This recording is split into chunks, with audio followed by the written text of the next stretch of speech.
እባክህ እህቴ ምንም እንዳታደርጋት እባክህ። እሷን ምንም አላደርጋት። ላንቺም ለምን የሚሻለው የጠየቁሽን መልሽ። ትሁት ቤሎዋን ለብሳ ከባሏ ጎን ስትቆም በጥይት መተህ ነጭ ቤሎዋን ደም ታደርግልኛለህ። ጨክነሽ ልጅሽን ለማንም ነጫጭባ ሰጠሽ? ተመስገን። ለልጄ እኔም አንተ ማን ገባትም። እኔ በስቃይ እያሳደግኳት ነበር፣ ግን አንተ ስትመጣ ፈራሁ። ትወስድብኛለህ ብዬ ፈራሁ እና ከኔ ሽሽት ብለሽ ደግመሽ የማታገኝበት ቦታ ላክሻል። እህትሽን እንድለቅልሽ ከፈለግሽ ከኔ ጋር መኖር አለብሽ። ተናግሬያለሁ። ግን ደግሞ ይሄንን ነገር ያደረገችው እሷን ፈልጋ አይመስለኝም ነበር። ሊሆን ይችላል። እስከ መቼ ይሸሻል? እኔ ልጅ እውነታውን መጋፈጥ እያለ እሱማ ልክ ነህ አባዬ። አሁንም ያው የትም ብትሄድ አሁን ፈልጎ እንዳገኛት እዛም ፈልጎ አገኛታል። እሱ ሰውዬ አሁንም አልተውሽም እንዴ? ምን አግኝቶ ይተኛል ብለሽ ነው? ምን አለሽ? እህቴን ይዟታል ማለት እህቴን ይዟታል ማለት እሱ ጋር አብሬ ነው ፈልጋ። ጎበዝ። እኔ ደግሞ የኤደን ህይወት በእጄ ላይ ነው። ጥሩ። ታዲያ ቀደም ብለን ቅድሽ እኔ በህይወት እያለሁ በታምር ዳን ነበር። እህቴን ይዟታል። እሱን አታልዬ እህቴን ካዳንኩኝ በኋላ ሌላ ቦታ መሄድ፣ ሌላ ሰው ቤት መግባት ነው ፈልጋው። ግን እኮ መሸሽ ነው። እንደገና ቢያገኝሽ ወደ ሌላ ልሸሽ ነው። ምን አደርጋለሁ አባዬ? መቼም ከሱ ጋር አልኖርም። እሱን ደግሞ ማሳሰርም ሆነ መክሰስ አልችልም።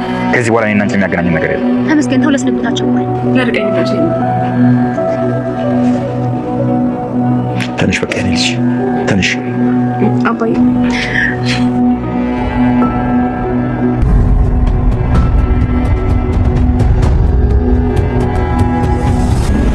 ቲና የማፈቅረውን ሰው ሌላ ሰው ሲያገባው ማየት አልችልም በማለት ኤደንን የሰርጓ ዕለት ቤላዋን ለብሳ ስትመጣ ደም በደም አድርግልኝ በማለት ሰው ቀጠረች።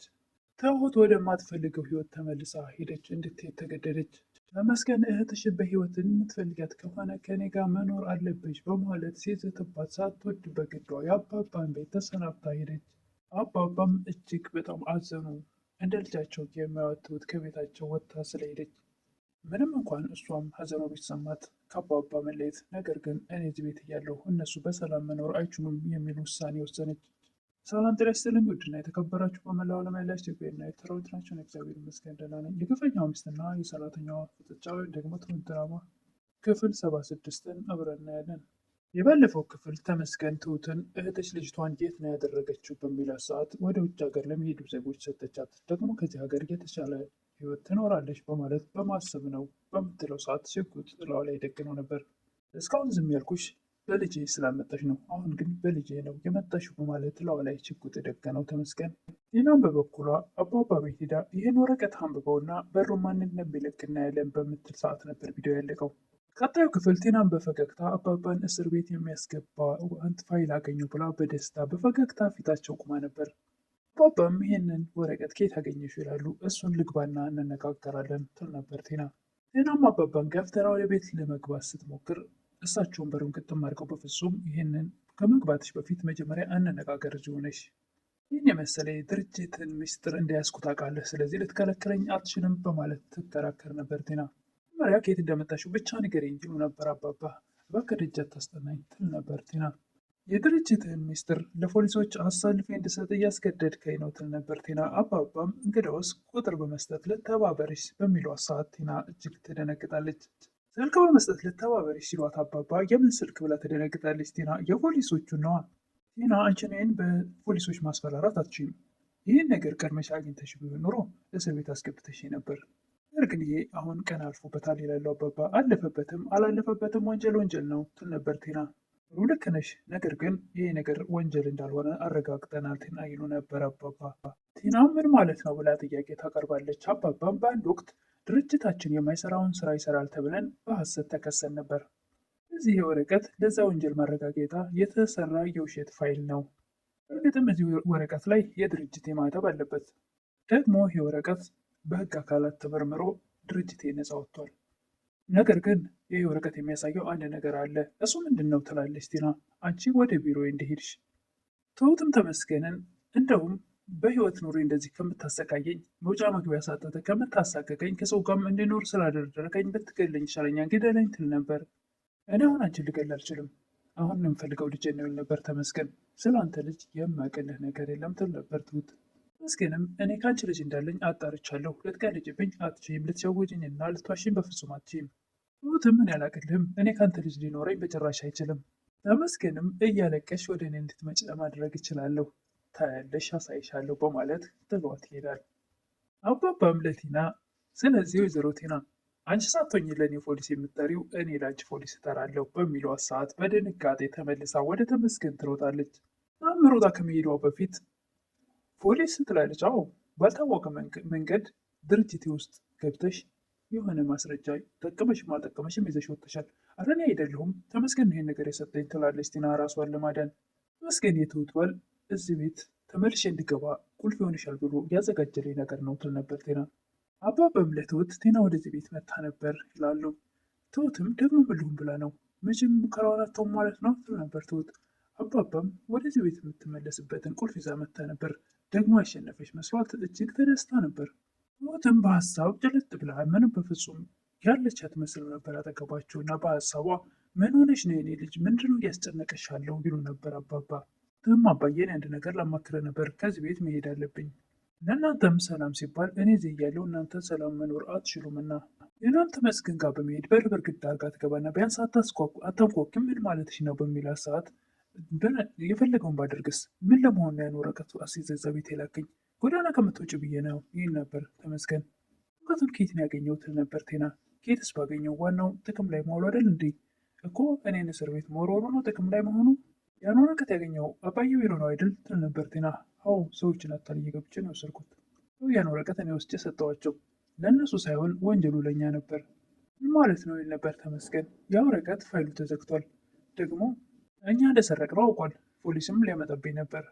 አባባም እኔ ከዚህ ቤት መሄድ አለብኝ የምትለውን የትሁትን ሀሳብ አልተስማሙም። በጭራሽ ይሄ ሊሆን አይችልም በማለት ከአጠገቧ ተነስተው ይሄዳሉ። ትሁትም አባዬ ወስኛለሁ መሄድ አለብኝ። ትሁትም አባባን ተከትላ እባክህ አባዬ እንደዚህ ትሸኘኝ አልፈልግም መርቃ ሸኘኝ። እሳቸውም እንደ ልጃቸው የሚወዷትና የሚሳሱላት ትሁት ልትሄድ ስለሆነ እጅግ በጣም ተበሳጭተዋል። ቴናም በአንዱ አልሳካ ሲላት ደግሞ ሌላኛውን ሙከራ አታቆምምና ወደ ሆነ ሰው ደውላ አንድ ስራ አለኝ ገንዘቡን ቅድሚያ እከፍላለሁ ትል ነበር። ምን መሰለህ የምሰጥህ ስራ አንድ ሙሽሪት ቤሎ ለብሳ ከባሏ ጎን ስትቆም በጥይት መተህ ቤሎዋን ደም በደም ታደርግልኛለህ የሚል ቀጭን ትዕዛዝ ታስተላልፋለች። ቴና ከዚህ በፊትም ኤደንን አንቺ ወዶች ሳይሆን እኔ ነው የሚወደው ነገር ግን ትችልሽ ነው ወደ አንቺ የመጣው እያለች ነበረ።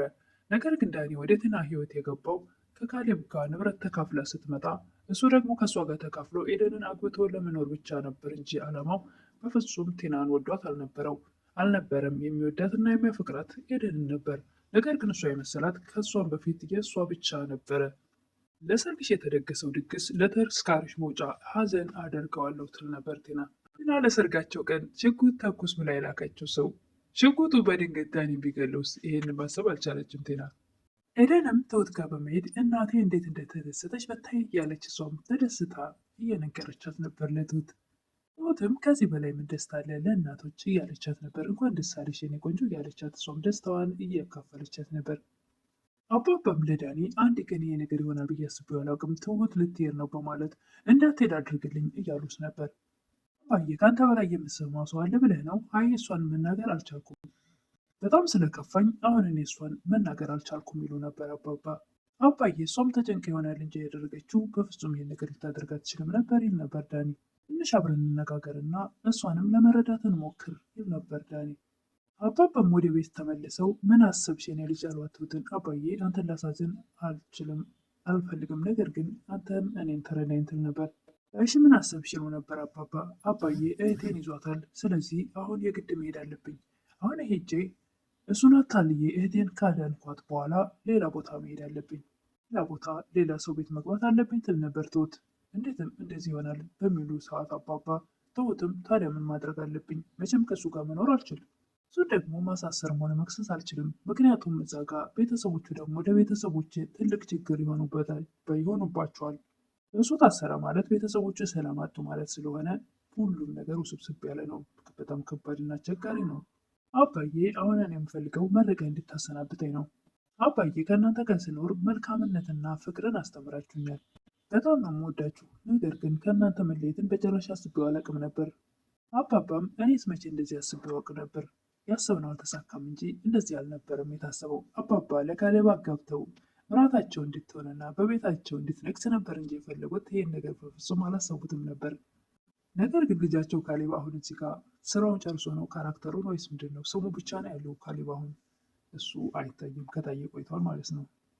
ተመስገንም ቲናን ካሁን በኋላ ከኔና አንቺ እኔና አንቺ በፍጹም ያገናኘ ነገር የለም። የምፈልገው ትሁትን ነበር። ትሁት እጄ ላይ ከገባች ምን እፈልጋለሁ? ብቻዬን ትታኝ ትላለች ቲና። ብቻሽን እንደጀመርሽ ብቻሽን ጨርሺው፣ ከኔ ጋር ጨርሰናልን ነበር ተመሰመ። ትሁትም ልብሶቿን ሰብስባ በልመረቅና አሸኘኝ፣ እባክህ አባዬ አትዘንብኝ፣ ልጅና ፈቅጄ ያደረግኩት ነገር አይደለም ትል ነበር ትሁት። አባባም ትሁቴ አለማዘን አልችልም፣ ደግሞ ከልጅነት ጥዬ አይቼሽ አላቅም፣ ግን ምን ማድረግ ይቻላል በማለት አባባም በቃ እንሸኝሽ በማለት እሷም በቅርቡ እመጣለሁ አባዬ። ትሁትም ሳትወድ በግዷ አባባን ዞር እያለች እያየች ጥላቸው ለመሄድም ሆዷ የባባና ስፍስፍ የሚል ይመስላል። እንደ አባት የምትወዳቸውን አባባን ተለይታቸው ልትሄድ ስለሆነ ብዙ ጊዜ ቲና ለመግደል እሳቸውን ብዙ የግድያ አይነት ስትደረድር ብዙ ጊዜ እሳቸውን ከሞት ስታድናቸው የነበረው እሳቸውም እንደ ልጅ እሷም እንደ አባት ስታያቸው የነበሩትን አባባን ተለይታ ወጥታለች ከቤት ትሁት። ኤደንም ሻንጣዋን ይዛላት ትሁትን ለመሸኘት ከቤት ሲወጡ ዳኒ በር ላይ እየጠበቃቸው ነበር። ቲናና ተመስገን ደግሞ ከርቀት እየተመለከቱ ነበር። ትሁትም ዳኒና ኤደንን ተሰናብታ ጉዞዋን ቀጠለች። ቲናም ታይ ነበረ በመጨረሻ ዳኒና ኤደን አንድ ላይ ጥምጥም ሲሉ። በዚህ ሰዓት እጅግ በጣም የተበሳጨ ፊት ታሳይ ነበረ። ሽጉጥ ብቻ ነበር ለመተኮስም ታስባለች። ነገር ግን ብትተኩስ ወደ እስር ቤት መውረድ ስላለ እሷ እራሷን ለመቆጣጠር ትሞክራለች። የግፈኛዋ ሚስትና የሰራተኛዋ ፍጥጫ ክፍል 76 ለዛሬ ይሄን ይመስል ነበር። በቀጣይ እስክንገናኝ መልካም ቆይታ እያልኩኝ ለምታበረታቱኝ እህቶችን ምስጋና ከልብ ነው። አዲሶቹ ደግሞ ላይክ፣ ሰብስክራይብ ማድረግ አትርሱ። አመሰግናለሁ።